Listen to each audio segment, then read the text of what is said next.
প্রিয় ছাত্রছাত্রীরা, আজ আমরা ডিসেম্বর 2018 অনুষ্ঠিত ইলেকট্রিক্যাল মেশিন 1 এর সেমিস্টার এক্সামের নিউমেরিক্যাল প্রবলেমস গুলো সলভ করব।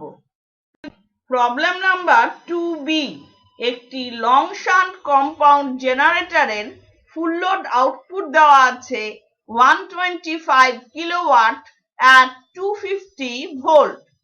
আর্মেচার, সিরিজ এবং শান্ট ওয়াইন্ডিং এর রেজিস্ট্যান্স গুলি দেওয়া আছে যথাক্রমে 0.05 ওহম, 0.03 ওহম এবং 55 ohm.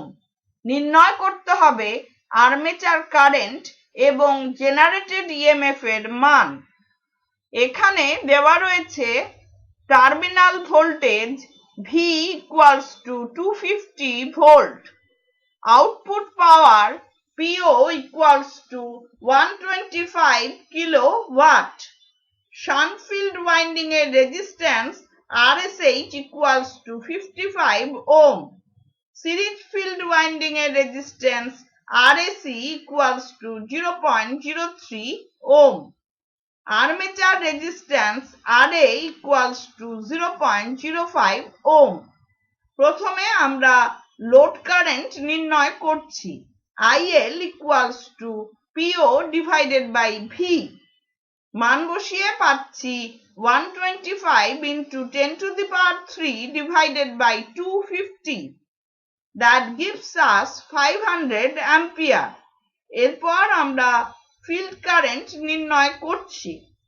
ISH equals to V by RSH, মান বসালে পাচ্ছি 250 divided by 55, that is equal to 4.54545 ampere।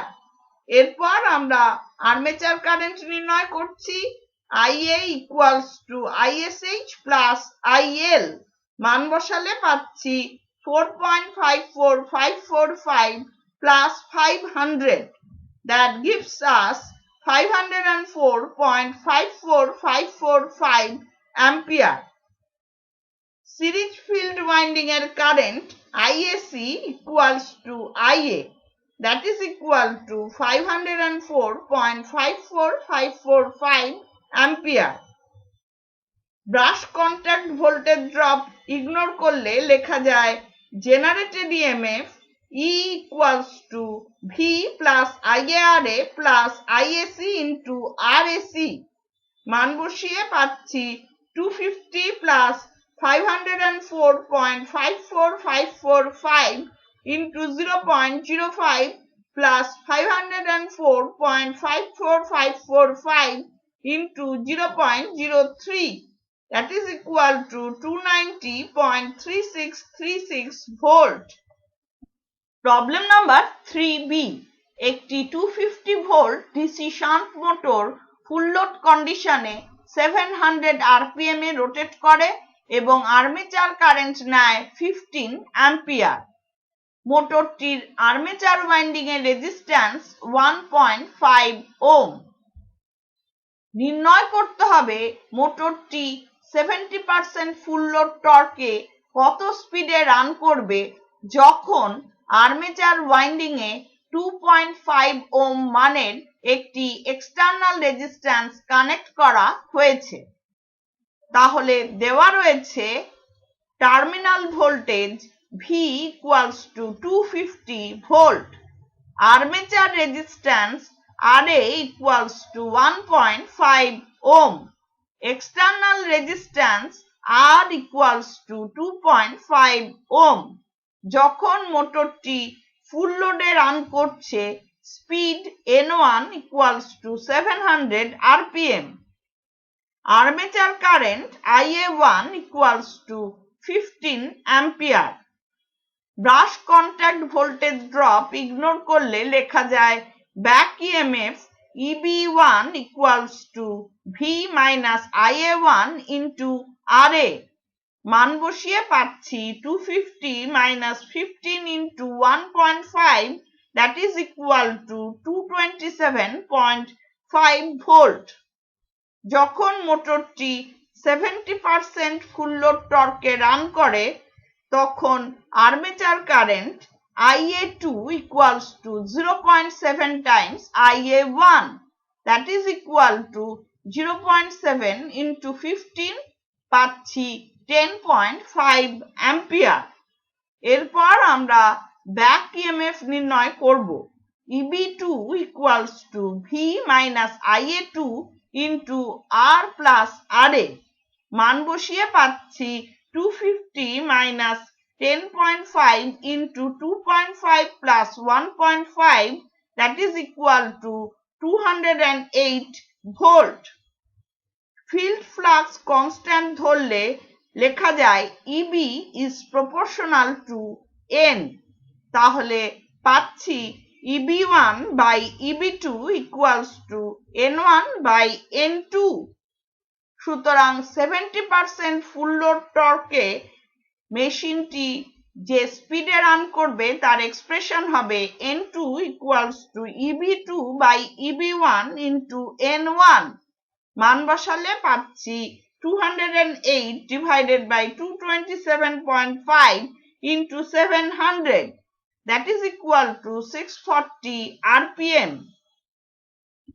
Problem number 6b, একটি 100 kVA ট্রান্সফরমারের আয়রন লস 1.2 কিলোওয়াট এবং full load copper loss 1.8 kilowatt.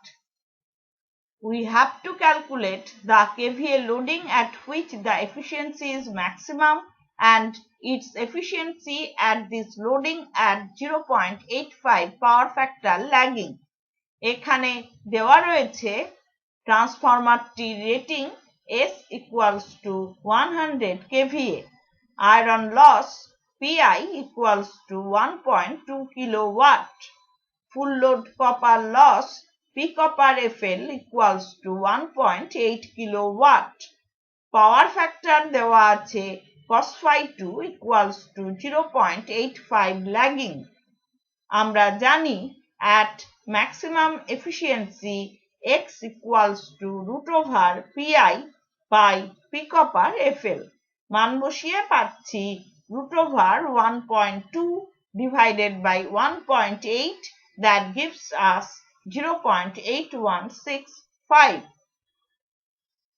Load for maximum efficiency SM equals to X times S, মান বসালে পাচ্ছি 0.8165 into 100, that gives us 81.65 kilovolt ampere. এরপর আমরা maximum efficiency নির্ণয় করছি। Eta max equals to SM cos phi 2 divided by SM cos phi 2 plus 2 pi, মান বসিয়ে পাচ্ছি 81.65 into 0.85 divided by 81.65 into 0.85 plus 2 into 1.2, that gives us 96.66%. Problem number 7c, একটি single phase ট্রান্সফরমারের primary to secondary voltage ratio 15:1। ট্রান্সফরমারটি no load current নিচ্ছে 2 ampere at 0.25 lagging power factor. নির্ণয় করতে হবে ট্রান্সফরমারের সেকেন্ডারি কারেন্ট এবং তার পাওয়ার ফ্যাক্টর যখন primary current 4.5 ampere at unity power factor. এখানে দেওয়া রয়েছে voltage ratio A equals to V1 is to V2 equals to 15:1. No load current I0 equals to 2 ampere. No load power factor cos phi 0 equals to 0.25 lagging. Primary current দেওয়া আছে I1 equals to 4.5 ampere. Input power factor cos phi 1 equals to 1. প্রথমে আমরা no load power factor angle নির্ণয় করছি। phi 0 equals to cos inverse 0.25, that is equal to 75.5225 degree. এরপর আমরা input পাওয়ার factor angle নির্ণয় করছি। phi 1 equals to cos inverse 1 that is equal to 0 degree. এরপর আমরা নো লোড কারেন্টকে ফেজার ফর্মে লিখছি I0 equals to I0 at an angle minus phi 0 মান বসিয়ে পাচ্ছি 2 ampere at an angle minus 75.5225 degree. Cartesian ফর্মে লিখলে পাচ্ছি 0.5 minus j 1.9365 ampere। এরপর আমরা প্রাইমারি কারেন্টকে ফেজার ফর্মে লিখছি I1 equals to I1 at an angle minus phi 1 মান বসিয়ে পাচ্ছি 4.5 ampere at an angle 0 degree। Cartesian ফর্মে লিখলে পাচ্ছি 4.5 minus j0 ampere। আমরা জানি primary current I1 equals to I0 plus I2 dash। সুতরাং expression for secondary current refer to primary side হবে I2 dash equals to I1 minus I0 মান বসিয়ে পাচ্ছি 4 plus j 1.9365 ampere। পোলার ফর্মে লিখলে পাচ্ছি 4.4441 ampere at an angle 25.8327 degree. এরপর আমরা কোর ফ্লাক্সকে রেফারেন্স ধরে ফেজার ডায়াগ্রাম আঁকছি। প্রাইমারি এবং সেকেন্ডারি ওয়াইন্ডিং এ ইনডিউসড ইএমএফ E1 এবং E2 কোর ফ্লাক্সকে ল্যাগ করবে by an angle 90 degree, whereas supply voltage V1 যেহেতু E1 কে অপোজ করবে এটা কোর ফ্লাক্সকে লিড করবে বাই অ্যান অ্যাঙ্গেল 90 ডিগ্রি।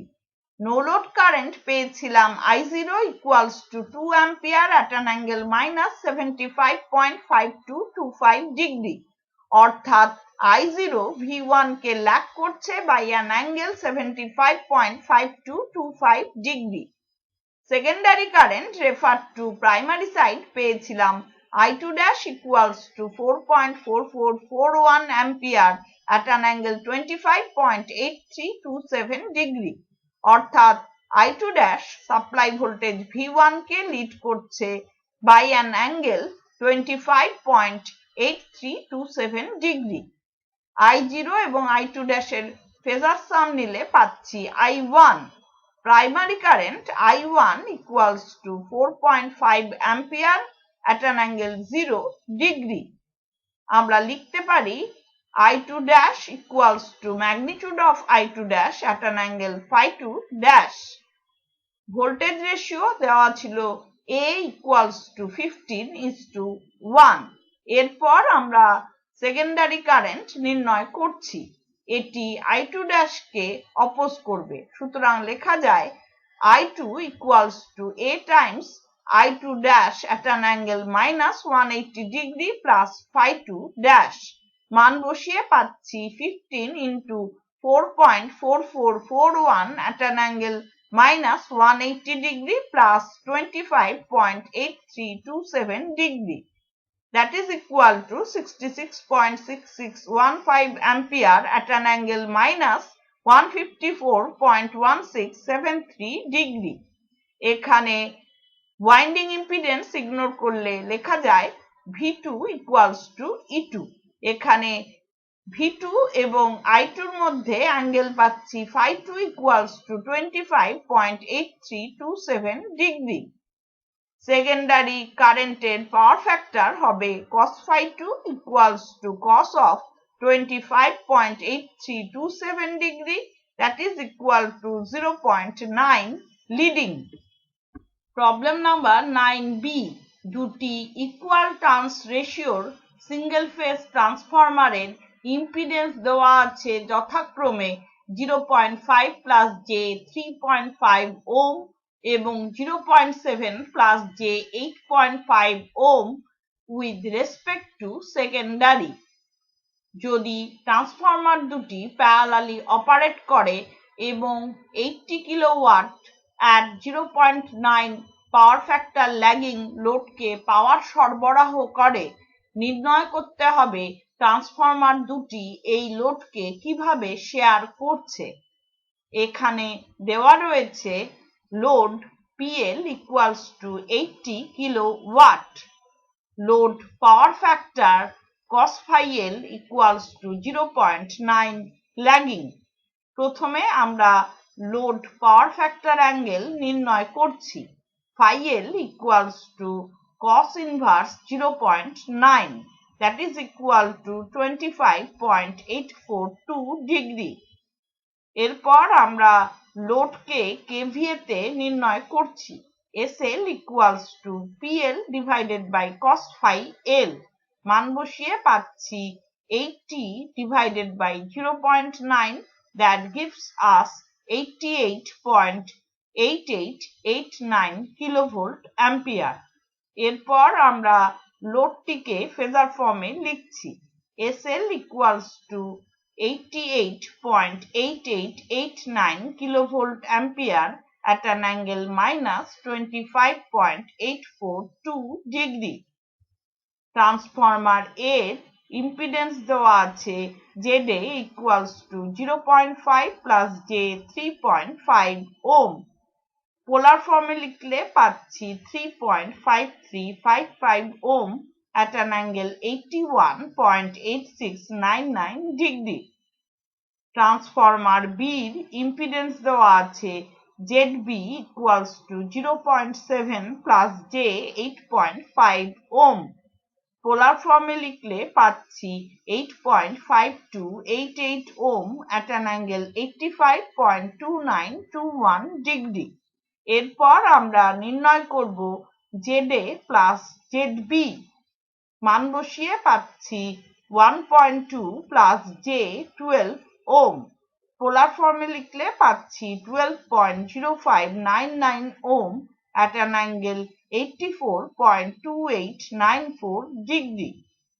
এরপর আমরা নির্ণয় করব load shared by transformer A. SA equals to ZB divided by ZA plus ZB into SL. মান বসিয়ে পাচ্ছি 8.5288 at an angle 85.2921 degree divided by 12.0599 at an angle 84.2894 degree into 88.8889 at an angle minus 25.842 degree. পাচ্ছি 62.8626 kilovolt ampere at an angle minus 24.8392 degree. Cartesian ফর্মে লিখলে পাচ্ছি 57.0472 minus J 26.4069 kilovolt ampere. এরপর আমরা নির্ণয় করব load share by transformer B. SB equals to ZA divided by ZA plus ZB into SL. মান বসিয়ে পাচ্ছি 3.5355 at an angle 81.8699 degree divided by 12.0599 at an angle 84.2894 degree into 88.8889 at an angle minus 25.842 degree. পাচ্ছি 26.0592 kilovolt ampere at an angle minus 28.2614 degree. Cartesian ফর্মে লিখলে পাচ্ছি 22.9528 minus J 12.3389 kilovolt ampere. Load power factor দেওয়া ছিল cos phi L equals to 0.9 lagging. Transformer এর impedance দেওয়া ছিল ZA equals to 0.5 plus J 3.5 ohm. Transformer বির ইম্পিডেন্স দেওয়া ছিল ZB equals to 0.7 plus J 8.5 ohm. আমরা ক্যালকুলেট করেছি load share by transformer A. SA equals to 62.8626 kilovolt ampere at an angle minus 24.8392 degree. Load shared by transformer B. SB equals to 26.0592 kilovolt ampere at an angle minus 28.2614 degree. Transformer এর power factor হবে cos phi A equals to cos of 24.8392 degree, which is equal to 0.9075 lagging. Transformer বির power factor হবে cos phi B equals to cos of 28.2614 degree, which is equal to 0.8808 lagging. Transformer এর reactance to resistance ratio XA by RA equals to 3.5 divided by 0.5, which is equal to 7. Transformer বির reactance to resistance ratio XB by RB equals to 8.5 divided by 0.7, which is equal to 12.1429. যদিও load power factor দেওয়া ছিল 0.9 lagging, আমরা দেখছি transformer A operate করছে 0.9075 lagging power ফ্যাক্টরে এবং transformer B operate করছে 0.8808 lagging power ফ্যাক্টরে। এটা হচ্ছে কারণ দুটি ট্রান্সফরমারের রিঅ্যাক্ট্যান্স টু রেজিস্ট্যান্স রেশিও আলাদা। তাহলে আজ আমরা দেখলাম ডিসেম্বর 2018 অনুষ্ঠিত সেমিস্টার এক্সামে ইলেকট্রিক্যাল মেশিন 1 এর নিউমেরিক্যাল প্রবলেমস গুলো কিভাবে সলভ করতে হবে। আজকের লেসন যদি তোমাদের ভালো লেগে থাকে লাইক বাটন প্রেস করো এবং বন্ধুদের সাথে শেয়ার করো। ধন্যবাদ।